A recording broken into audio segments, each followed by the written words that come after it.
अस्सलाम वालेकुम and welcome back to all about study. Friends, आज की इस वीडियो में हम डिस्कस करने जा रहे हैं एमडीकेट के हवाले से बहुत इंपॉर्टेंट क्वेश्चंस जो कि सारे बच्चे पूछते हैं। और इस वीडियो में सबसे पहले आपको ओवरव्यू देंगे कौन कौन सी चीज़ें हम डिस्कस करने जा रहे हैं।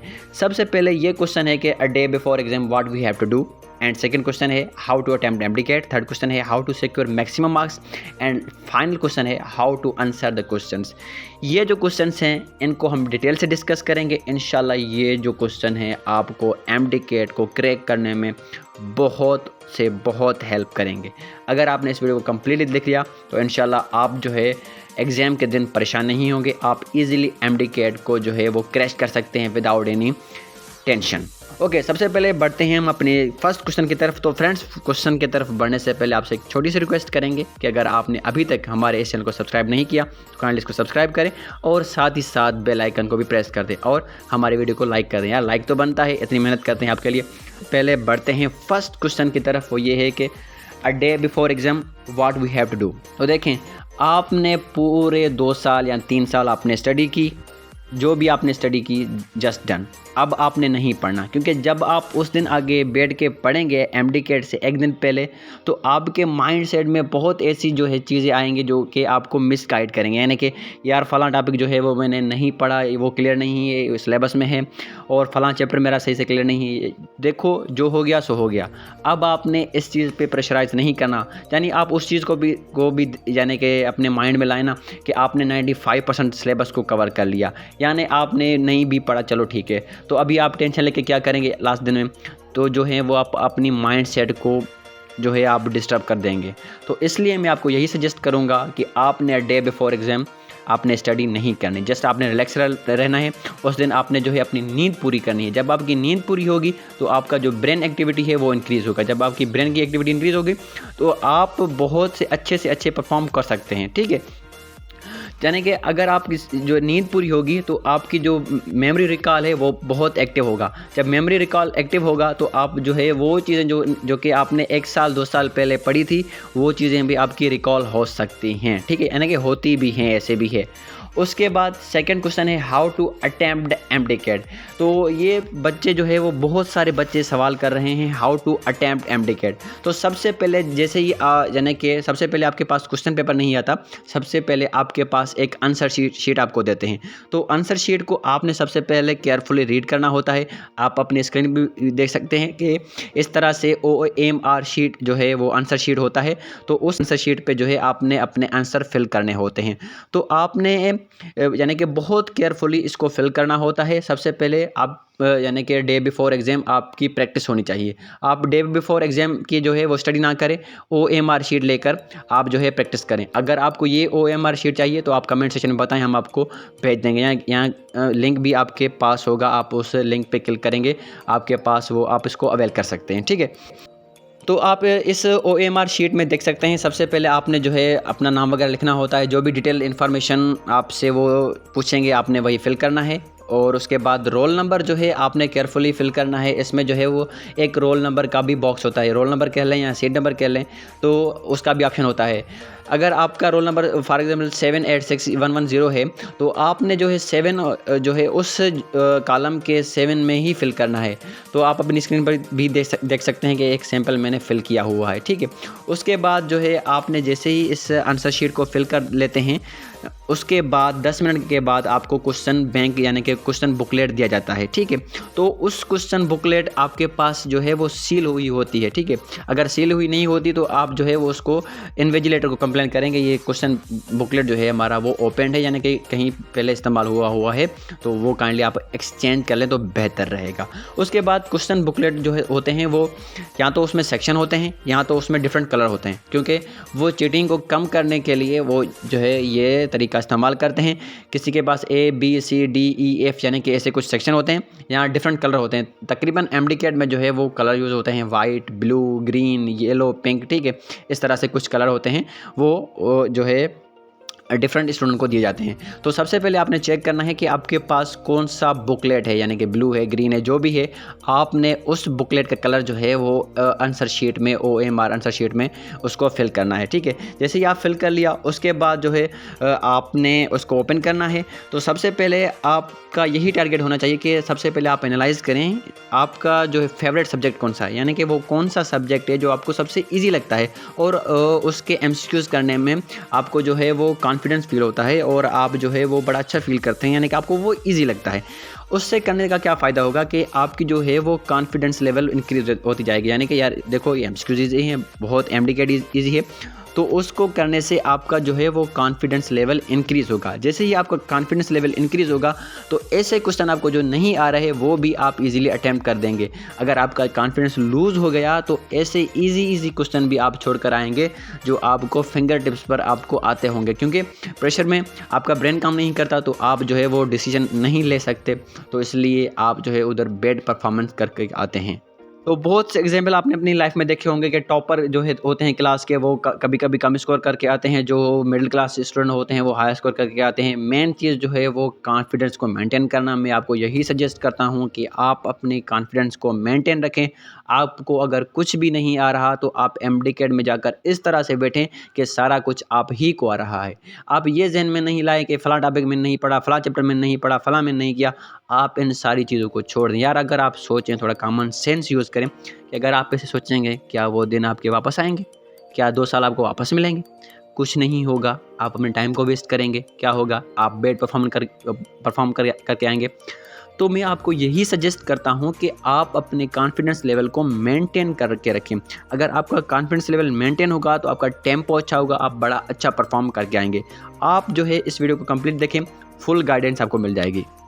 अच्छा, तो उसके बाद हम डिस्कस कर रहे थे कि क्वेश्चन को कैसे अटैम्प्ट करें। सबसे पहले आप अपने फेवरेट सब्जेक्ट से स्टार्ट करें। उससे आपने स्टार्ट कर लिया तो आपका एक यही टारगेट होना चाहिए कि जो भी क्वेश्चन आपको आ रहे हैं सबसे पहले आप वो करते जाएं।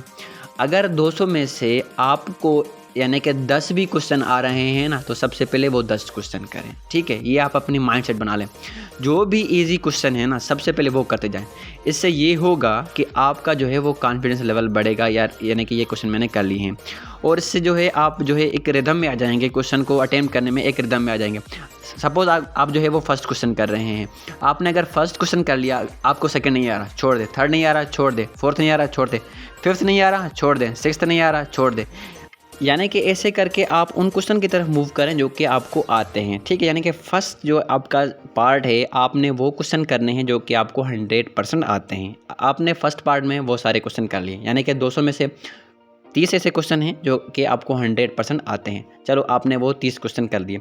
अब जो सेकंड पार्ट है, जो आप सेकंड दफ़ा आएंगे, उसमें आप वो क्वेश्चन करें जो कि आपको 75% आते हैं। 75% आने का मतलब ये है कि आपको उन क्वेश्चन को देखने से ये पता चलता है कि यार ये जो है टॉपिक मेरा अच्छा पड़ा हुआ है, ये क्वेश्चन मैं कर लूँगा। उसमें यह है कि आपको थोड़ा टाइम लगाना पड़ेगा, तो आप जो हैं वो उन क्वेश्चन को करें। ठीक है, उसके बाद सेकंड पार्ट में आपने वो क्वेश्चन कर लिए, तकरीबन ऐसे क्वेश्चन को कोई 70 से 80 क्वेश्चन ऐसे होते हैं, आपने वो भी कर लिए, तो आपका 50% पेपर जो होता है वो उस टाइम ही हल हो जाता है। अब जब आप थर्ड पार्ट में आते हैं, आप वो क्वेश्चन करें जो कि आपको 50% आते हैं, 50% नहीं आते, यानी कि आपको डाउटफुल क्वेश्चन है, यार इसका ऑप्शन ये भी हो सकता है, ये भी हो सकता है।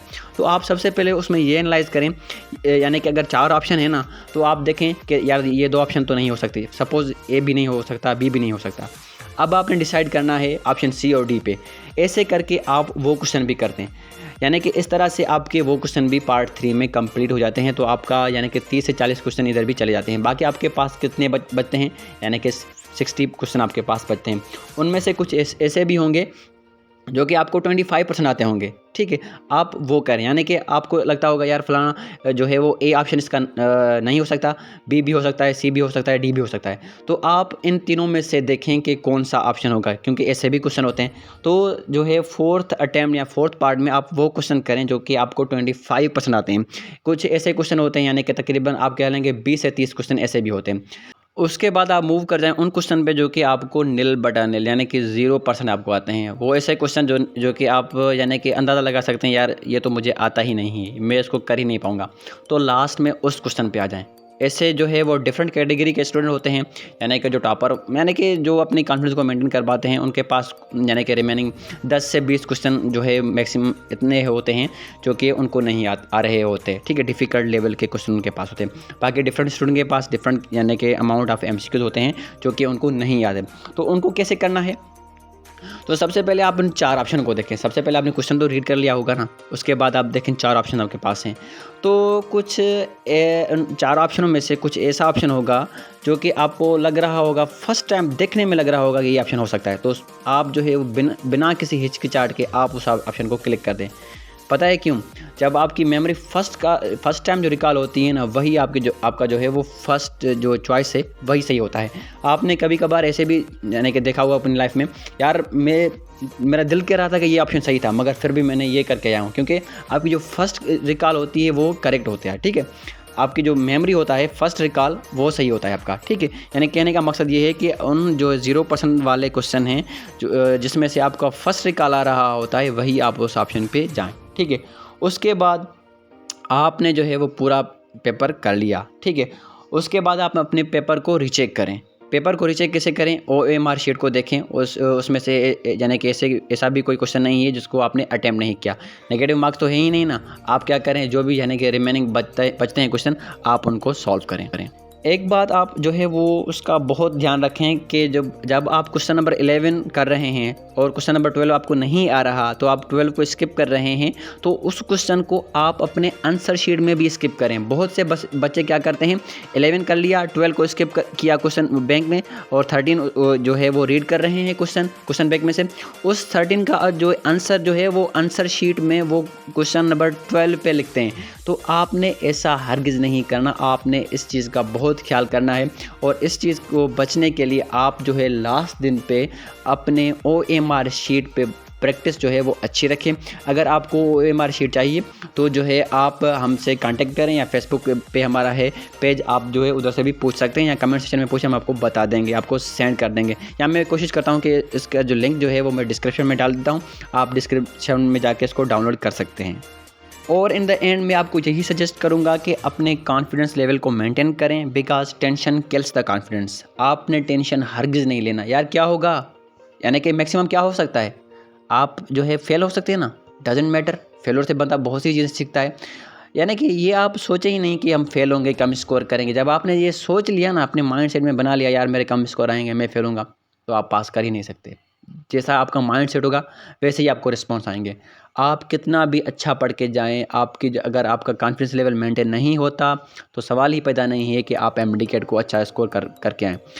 तो MD-CAT में अच्छा स्कोर करने के लिए आपके पास कॉन्फिडेंस का होना लाजमी है। अगर आपने नॉर्मली भी स्टडी की है, अगर आपका कॉन्फिडेंस लेवल जो है वो अच्छा है, तो इंशाल्लाह आप जो है वो बहुत अच्छा स्कोर कर सकते हैं।